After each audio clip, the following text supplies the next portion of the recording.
Okay, we're getting at the basement floor all prepped up and ready for the pour. Truck will be here any minute. See the Wally columns there for the stairwell. PEX pipe in.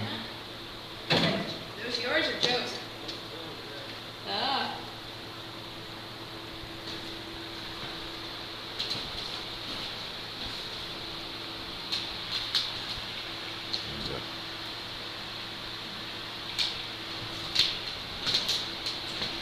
Water inlet there from the fresh water. You got a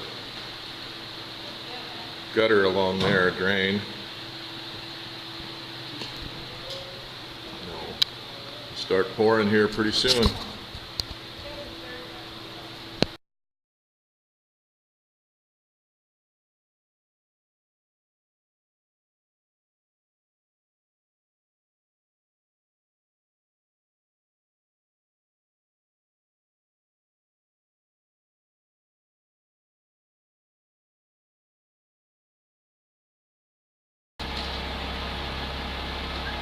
Okay, the cement truck's here, just pulled in. Chris is hooking up the chutes to get the stuff in the basement. Everybody's standing around watching. So we're ready to start pouring here in a minute. Here comes the big boss. He's ready to crack the whip. So, anyway, excitement's beginning. Got Lloyd and Nathaniel down there, ready to help muck.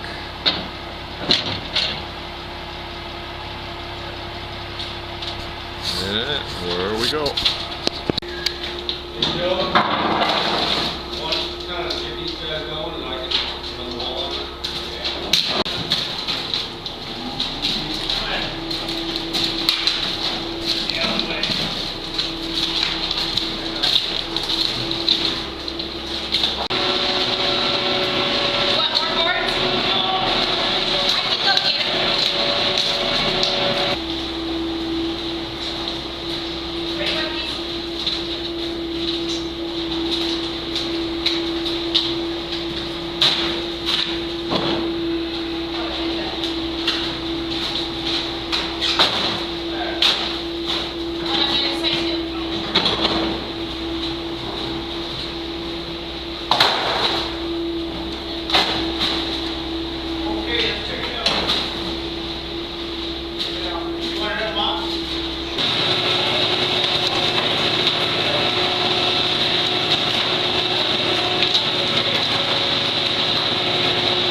Get it, Lloyd? I can grab it for you.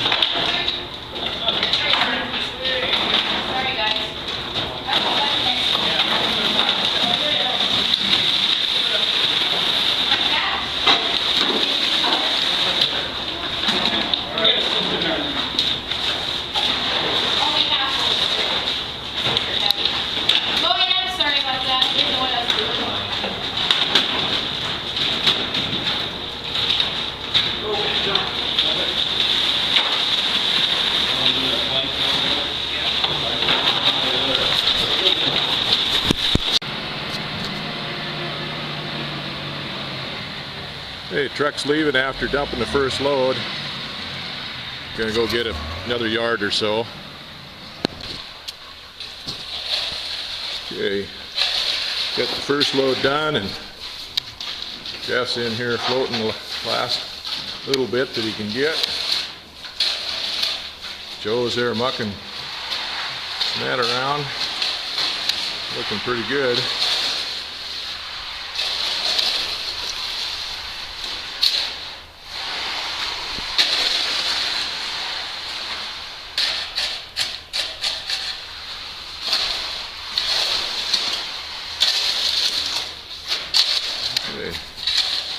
A little bit left.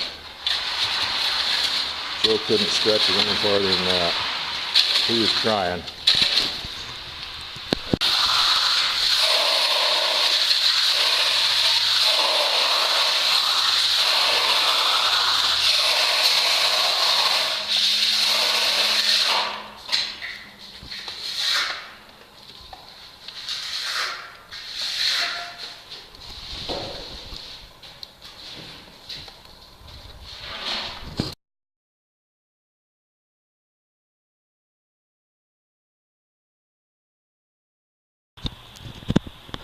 Okay, this is our new floor.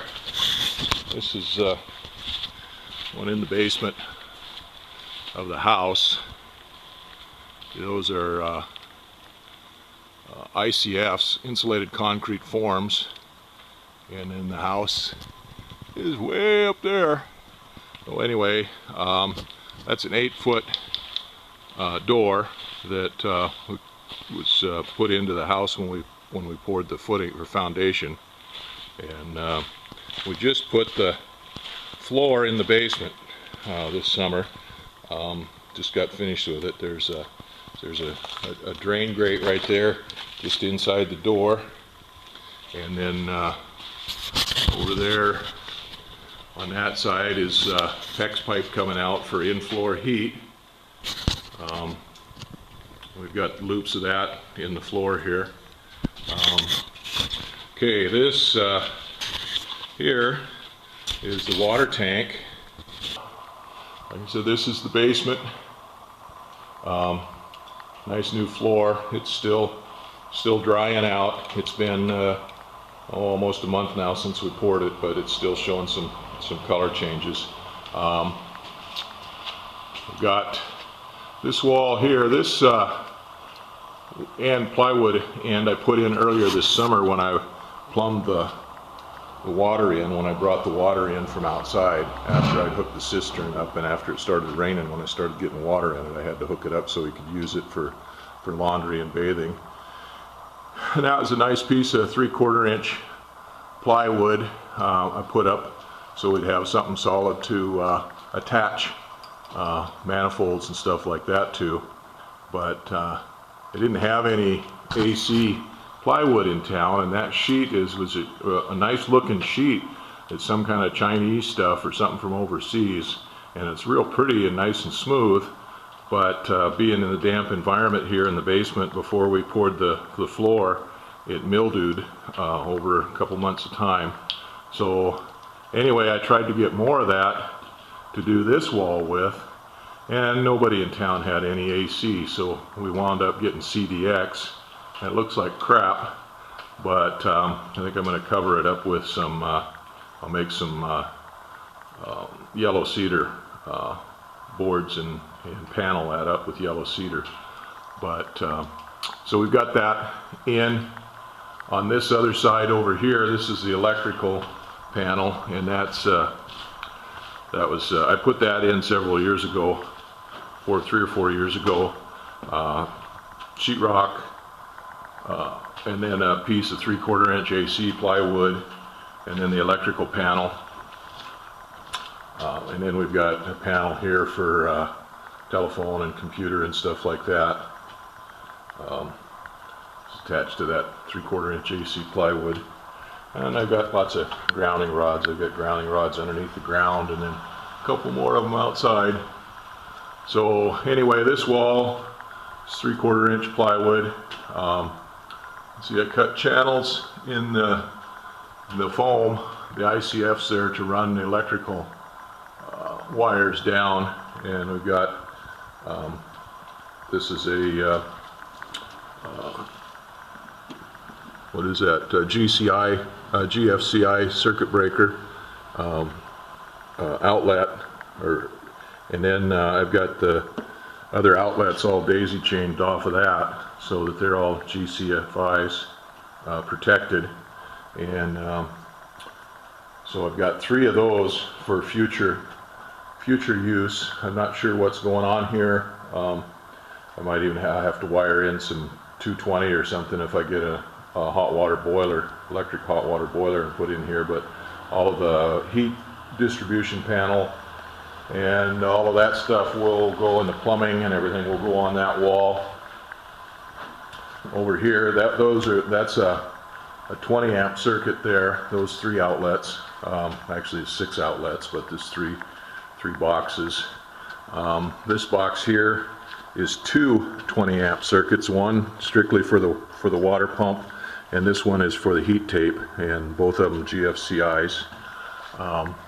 In the corner, put another piece of plywood up, and here we've got light switch.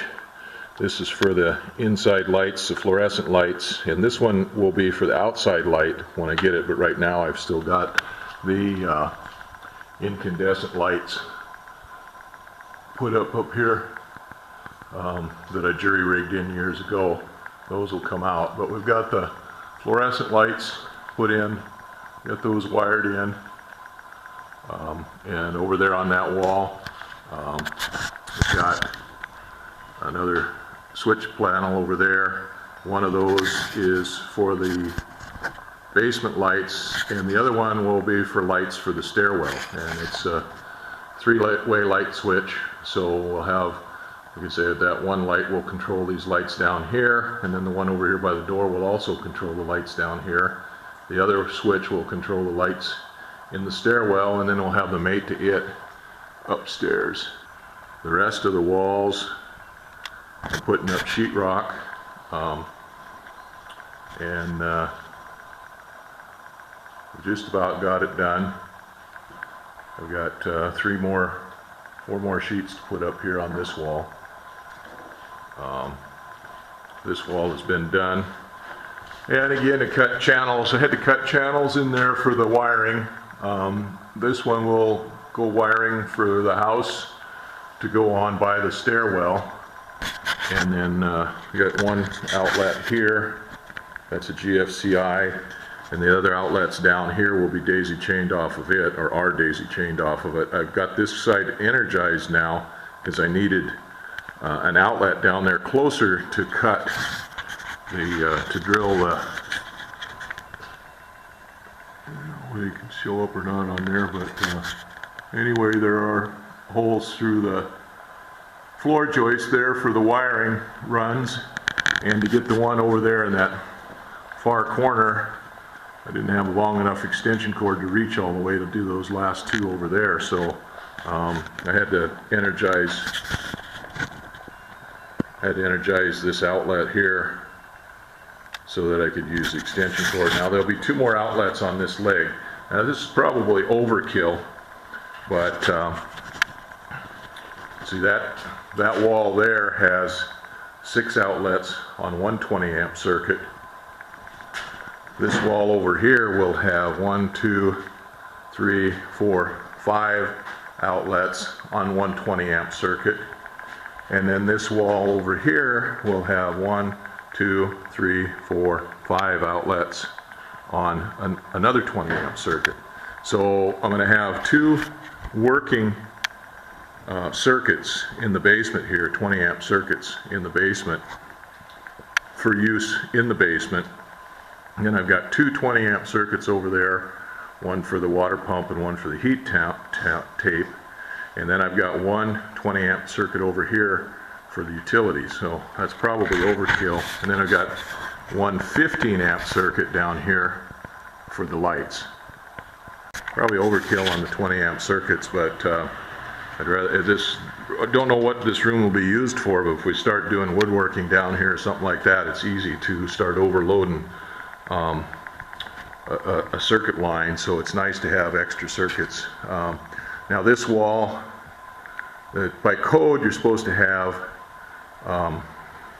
basically what it says is from any point, or every 6 feet, or a 6-foot cord should be able to reach an outlet on the wall from any point, from a point on the wall. So basically that means you should have an outlet every 12 feet. Well, that's not enough in this day and age with a lot of using a lot of electrical utilities, a lot of devices. So I like a lot more of them. But this wall, I would like to have one more outlet in it, but this is the stairway. It's going up that wall there, so there's no point in putting an outlet underneath the stairs. So we've got an outlet there, another one is about 5-6 feet away there, another one there, and then I thought about putting 2 outlets on that wall, but I just put one here on this diagonal wall, and then I'll put another one on that wall, and then, on that diagonal, and then there'll be 3 along this wall, and one over there on the other side of the door. So I'll have an outlet just on the other side of that door, one close on this side of the door, one in the middle of the wall, and then 2 on this end. So that should be plenty of outlets down here. I still have to wire up a 30 amp 220 circuit down there for the dryer, and I might put a 30 amp circuit in here for an air compressor that I've got to use up here, but I'm not sure yet on that. That'll be in the future. So anyway, here's the sheetrock. You can see the chase I cut into it there for the wiring. One there too. Also cut out the sill plate up there a little bit for the wire to go in, so we can put a trim piece on that sill plate. It's back about 1.5 to 2 inches from the edge of the foam. Now these foam blocks, you can look at them here. You can see these foam blocks are Echo Block foam blocks, and there's 2.5 inches of foam on each side, and then an 8-inch cavity in the middle on these ones that are filled with concrete and rebar. So these blocks are 4 feet long and 16 inches tall, and then in the corners there were corner blocks, so you can't see them now. Maybe up there in that corner, probably can't see it by the light, but that corner, okay, you can kind of see that one is a corner block. You can see it goes into the corner and around the corner, and then a new block takes off from there. So, and then you swap those, but these blocks go up kind of like Legos. They stack up. And I've never done any concrete work. This is the first foundation I ever did, and it couldn't have been easier, and I kind of overthought it and overdid it. But so anyway, these are the blocks, the form blocks, and you can see every inch on here there's an indentation molded into it, and so you can measure it on here pretty easy. There's 1 inch, 2 inch, 3 inch, and then 4 inch. And on the 4 inch one, you can see that one is a little wider than the other ones. Well, inside of that, there is a plastic strip plate that goes down the full length of this. It's embedded in the foam. Let's see here if I can see one someplace. I guess I've got them all covered up now. Oh, here's one right here. See, this is a plastic plate that just as wide as this goes through there. Well, it goes all the way through the inside of the foam, and then there's a plastic tab or plastic bar that's snapped onto that, snapped on the foam piece on the other side, and that's what holds the foam blocks apart and together at the same time. And there's one of those every 8 inches, and they're marked with this wider mark in here, and that's what you screw the screws into to hold your finish on. The drywall on goes into these, and so every 8 inches, or it turns out to be 16-inch centers or whatever, but they're in 8-inch centers. So anyway, that's what you can screw stuff to, and they hold pretty good with a screw. I don't know how they'd hold with a nail. Maybe a ring shank nail would hold into them, but so this is one of the ICF blocks. This one has been out in the weather for several years now, and it's a little worse for wear. You see how the sun and the weather has degraded this side. So it's lost quite a bit of foam here on this side just from the sun and the weather eroding on it. But this is the plastic ties that go down through there that I'm screwing into, that used to tie into. And you can see, you know, they go all the way through this foam. They're webbed in there pretty good, so they're pretty tightly embedded in the foam. And then they have these little ears sticking out here on the inside of them, and that's what these ties snap into here, and that's what holds the blocks together and apart. And then you lay rebar down into these channels right here. So this one is 8 inches apart, and these snap ties can come in different widths. You can still see a little bit of the corrugation along the top of this one block right here. It's eroded off pretty bad. You see, you can't see the indentations for the 1-inch marks here, but there are grooves on the inside here to give good bite tooth into the concrete. And when I cleaned those out, the concrete formed right into those, nice and smooth and tight. So it makes a good bond in there and nice corrugation. See here on the bottom. Then this one is got a mortise in it. You call this a tenon on this side and a mortise on this side. This one was put together upside down, or backwards. One plate was on the wrong way. But anyway, this groove would fit into this, or this tenon here would fit into this groove on each one of them as they stack up. So that's an ICF. This happens to be Echo Block, which was the best ones that I could find at the time, the research that I did on them. So.